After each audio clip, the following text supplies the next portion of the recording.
আমারও বেশ ভালো লাগছে। উনি নামকরা লেখিকা এবং সত্যি কথা বলতে কি তাসলিমা দেবী যে সময় প্রতিবাদ করেছিলেন ওদের এই যে সংকীর্ণ মানসিকতাটা, এই যে খুব একটা কনস্ট্রিক্টেড কালচার এবং সেইখানে প্রচণ্ড অত্যাচার, যে নিজেদের নারী জাতির ওপরেই অত্যাচার, এমন তো না অন্যদের নারী জাতির ওপরে এরা কি করে সেটা জানা কথাই। তা এখন আমাদের জিহাদি আউট, তাসলিমা ইন, তাই করতাম। রাজনৈতিক উদ্দেশ্য নিয়েই তো করবো, রাজনীতির খেলাই তো হচ্ছে, তাহলে ওকে কি ছেড়ে দেবো নাকি রাজনৈতিকভাবে? তাকে এখানে কি ও কি চায় রাজনীতি করছে রামকৃষ্ণ মিশনের সঙ্গে নাকি ভারত সেবাশ্রম সংঘের সঙ্গে? সাধুরা হলে হয়তো তাদের মহানুভবতা ছেড়ে দিচ্ছে, তাদের কিছু করার, ও তো মঠ মন্দিরও কেড়ে নিত। ফুল আমি আইনটা কি ভালোবেসেছি, নামও জোগাড় করেছে গুন্ডা দমন।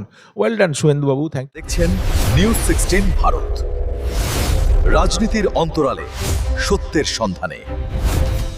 হাইকোর্টের জুতো খাওয়ার পরে এবার কিন্তু অভিশাপকে কি হলো, সিআইডি তলব করলো, ভয়েস স্যাম্পল দিতে বাধ্য হলো। তো এটা হয়তো নেট আস্তে আস্তে ঢুকছে, সবাইয়ের মনেই একটা ডাউট আছে। দেখো যখন ইলেকশনের আগেও আমাদের নানা রকম ডাউট ছিল, এটা হবে কিনা, ওটা হবে কিনা, এই এই এই কার্যকরী হবে কিনা, ওই কার্যকরী হবে কিনা, নিয়ম নিয়ে আমাদের ডাউট ছিল। এখন তো আমরা মোটামুটি দেখেছি আস্তে আস্তে মোটামুটি ক্লিন আপ তো হয়েছে। সব কিছু পারফেক্ট হয় না। একটা সুনামি হওয়ার পরে একজনের ঘরের জানলা যাবে, একজনের ঘরের দরজা যাবে, কারোর মেঝেতে জল জমবে, কিছু গরু ভেসে যাবে, এতে তো হবে, বিগ সুনামি হ্যাপেন। বিধানসভা থেকে আমার কাছে কমপ্লেন এসছে যে এখানে ওখানে কারা কিভাবে টাকা তুলছে, এগুলো তো কিছু করার নেই। ওর লাক আছে, ওর চুরিবিদ্যা মহাবিদ্যা না যদি পড়ো ধরা, তবে এখন মনে হয় ধরা পড়ে গেছে, চুরিবিদ্যাটা মহাবিদ্যা আর নেই, চুরিবিদ্যা বোঝা গেছে। এবার আস্তে আস্তে voice sample, hair sample, DNA sample সবই হয়তো দিতে হবে। আপনার কি মনে হচ্ছে উচিত ছিল অনেকদিন আগেই। Let's hope for the best. ইলেকশনের মতো মনে হচ্ছে শ্রীঘর হবে। হ্যাঁ, জেল জায়গাটায়, জেলের মধ্যে ওই তথাকথিত রাজকুমার যেটা বললে, জেলের মধ্যে কীরকম থাকে সেটা আমার দেখতে হবে না। এখনও কিন্তু অনেকে জেলে এদিক ওদিক রয়েছে, আমরা যেখানে বসে আছি থেকেই দূরে ওই রকম একটা রাজকুমারের বা তার মানে ফ্যাকরা, সেও আছে জেলে। বেশ, ওনার দুই ছেলে আর স্ত্রীকে ডেকে পাঠিয়ে ঋতর দলে কি বাঁচবে? আইন আদালত তো আইন আদালতের জায়গায়, তাই না? ঋত তো আর ঠিক বিজেপিতে ঢোকেনি, ও তো ঠিক বিজেপিতে ঢুকিনি। বিজেপি ঢুকলে আগে না যেটা বলা হতো যে হ্যাঁ ঠিক আছে, বিজেপিতে ঢুকে একটা প্রোটেকশন শেল্টার পেয়ে গেলাম। তাও আমার মনে হয় আইন আদালত নিজের পথেই চলা উচিত। ইডির সম্পূর্ণ নিউট্রাল হয়ে তাদের তদন্ত করা উচিত। কে মদন, কে এসবগুলো, এগুলো কে? আর নিজেকে প্রশ্ন করতে ইচ্ছে করে না? কী পড়াশুনো করেছে, কী কাজ করেছে, কী এক্সেল করেছে লাইফে, কি করেছে? ফুটবল ভালো খেলেছে না ঘুড়ি ভালো উড়িয়েছে? একটা গুণের কথা আমি শুনতে চাই, ফালতু তির্যক মন্তব্য ছাড়া। আর ওই জলের মধ্যে ডুবে যাওয়া ছাড়া সন্ধেবেলা, তাই না? ওই নেশা ভাঙ ছাড়া আর কী করতে পেরেছে আমি জানি না। এদের কি একটা বাংলা তো পরিষ্কার করে, ওই দ্বিতীয় ভদ্রলোকের যে নাম বললে, বাংলা পরিষ্কার করে বলতে পারে না। একটা ইংরেজি হিন্দি নিয়ে আমি চ্যালেঞ্জও করছি না, ছেড়ে দাও, ওটা আরও বেইজ্জত হবে। তো এটা বেইজ্জত হতেই সমস্ত কাজ করেছে। এরা জানতো যেদিন ধরা পড়বো হবে, ওই চান্সটা নিয়েছিল, নেচারের চান্সটা, যেটা ন্যাচারাল এসকেপ হয়ে যায় কিনা। ন্যাচারাল এসকেপ এখন বন্ধ হয়ে যাচ্ছে, এদিক ওদিক গিয়ে বাঁচার চেষ্টা, ডাক তো পাবেই। বললাম না, বেহিসাবি সম্পত্তি ভাই, তুমি যা রোজগার করো তুমি সেটা জানো। হঠাৎ একটা সোনার বাঁটালা ব্যাগ নিয়ে রাস্তায় ঘুরলে তো হবে না। যদি তুমি বলো এটা তো এটা বলতে হবে, তো করতে হবে, তো তুমি ওটা বলো যে আমার দাদু দিয়ে গেছিল। স্যার এই যে আপনি বললেন সাম দাম আমি হলো তাই করতাম। রাজনৈতিক উদ্দেশ্য নিয়েই তো করবো, রাজনীতির খেলাই তো হচ্ছে, তাহলে ওকে কি ছেড়ে দেবো নাকি রাজনৈতিকভাবে? তাকে এখানে কি ও কি চায় রাজনীতি করছে রামকৃষ্ণ মিশনের সঙ্গে নাকি ভারত সেবাশ্রম সংঘের সঙ্গে? সাধুরা হলে হয়তো তাদের মহানুভবতা ছেড়ে দিচ্ছে, তাদের কিছু করার, ও তো মঠ মন্দিরও কেড়ে নিত। কাজে রাজনৈতিক উদ্দেশ্য প্রণোদিতভাবেই তো ওকে ট্যাকল করা উচিত। আমি হলো তাই করতাম। আর প্রতিহিংসা তো হ্যাঁ, আমারই প্রতিহিংসা হচ্ছে।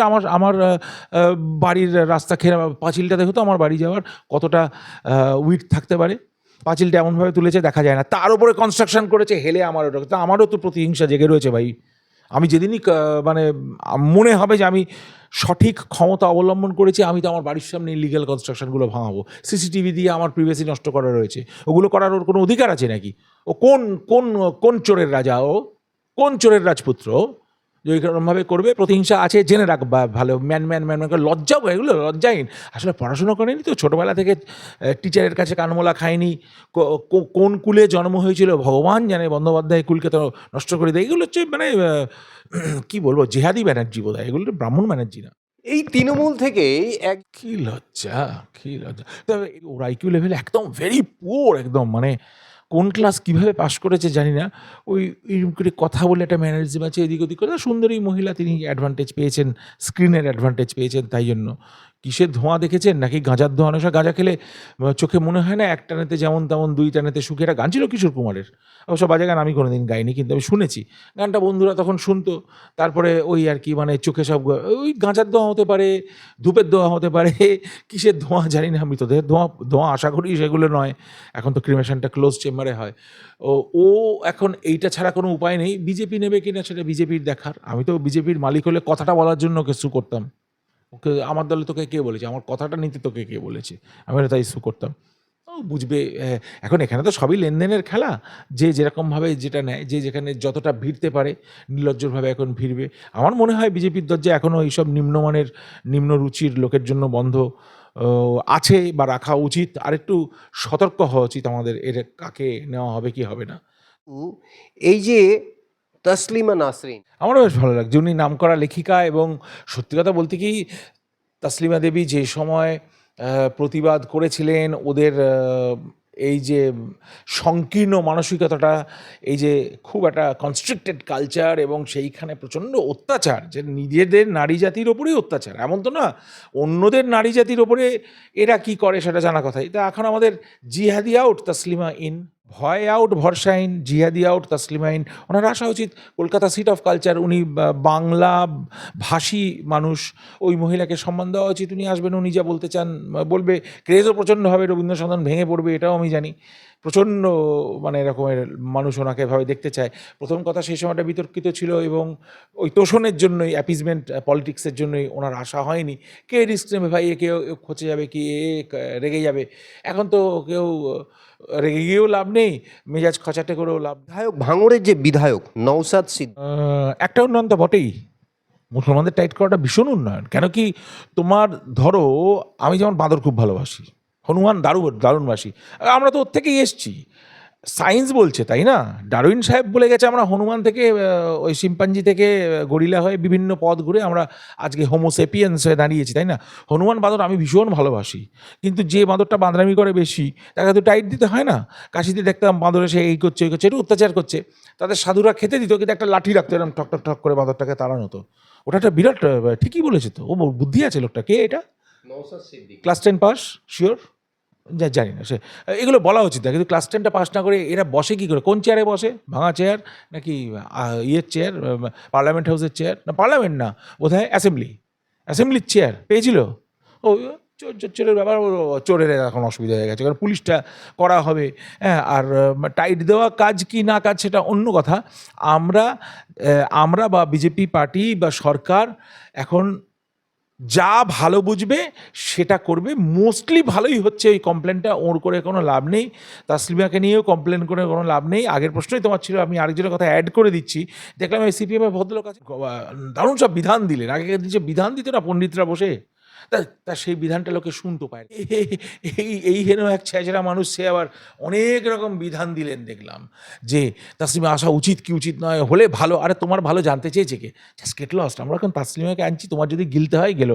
আমি বলবো জল দিয়ে ওটা ট্যাবলেটের মতো গিলে নিন, কোনো অসুবিধা লাগবে না। শুকনো ট্যাবলেট চিবিয়ে খেতে যাবে। সাদা চুল ভদ্রলোক, ওই হোচিমিন চাউমিন দলের আর কি, এবার ভাঙা আড্ডায় ছেঁড়া জামা পাওয়া কমরেড, ও বলছিল যে বিরাট বিধান দিল, মানে ওকে কিছু করার নেই, ও কেয়ার্স। এই আইনটাকে যে পাস করলো, এটাতে আপনার একদম সঠিক হয়েছে? বিউটিফুল। আমি আইনটা কি ভালোবেসেছি, নামও জোগাড় করেছে, গুন্ডা দমন। ওয়েল ডান শুভেন্দুবাবু, thank you very much. Most of the things আপনি ঠিকই করেছেন, আমি তো আপনার দলে এমনিতেই আছি। গুন্ডা দমন আইনটা শুনেও কিরকম একটা যেন মনে একটা উৎফুল্ল ভাব আসে, তাই না? গুন্ডা দমন, তাই না? ওফ, খুব পছন্দ হয়েছে এইটা। আরেকটু ভারী করে দমন এবং ভালো রকম উৎপীড়ন, গুন্ডামি করলে তো ভাই তাকে দমন করতেই হবে। এটা straight forward, there is that's not a rocket science. তুমি ভাঙচুর করবে, তোমার হাতে কড়া পড়বে। এবং আমি যদি পুলিশ হই, আমি তাকে এরকম করে তো আর চুরির মতো করে কড়াটা পড়াবো না। আমি কড়া পড়ানোর সঙ্গে হাতটারও ব্যবস্থা করব, কলারটা যখন ধরবো সে করেও আসছে। তবে ওদের আরেকটু টেকনিকটা ইমপ্রুভ করতে হবে। I wish I get a chance, get an opportunity to get someone, তখন আমি দেখিয়ে দিয়ে ডেমনস্ট্রেট করে দেয় এইভাবে। এদিকে শুভেন্দুবাবু বলেই দিয়েছেন, আবার এইটাই আমিও ভাবছিলাম যে তুমি তো বাবু চুরি ফুরি করে পালিয়ে গেলে, আমি দেখলাম তুমি একদম থলে গুছিয়ে চুরি করে পালিয়েছো। এর রেমেডি কি? শুধু কি গুন্ডা দমন, ধরে নিয়ে গিয়ে জেলে? না না, থলেটা ফেরত আনতে হবে। আচ্ছা, থলে এবার যদি তুমি ফেরত তোমার মানে দিতে না পারো, তাহলে তুমি শো কোথায়? তোমার চৌকিটা কেড়ে নেবো, হ্যাঁ, শোয়া বন্ধ, মাটিতে শো, বালিশ নিয়ে নেবো, থানির পেতে শো। এগুলো দেখতেও ভালো লাগে, শুনতেও ভালো লাগে, ভাবতেও ভালো লাগে। জিও শুভেন্দু আবার, এটাই মানে আবার মানে 3 cheers ফর শুভেন্দু বাবু চালি। কি বলেছে? নিলাম করে দেবে সম্পত্তি। এটাই করা উচিত। দেখছেন নিউজ 16 ভারত, রাজনীতির অন্তরালে সত্যের সন্ধানে।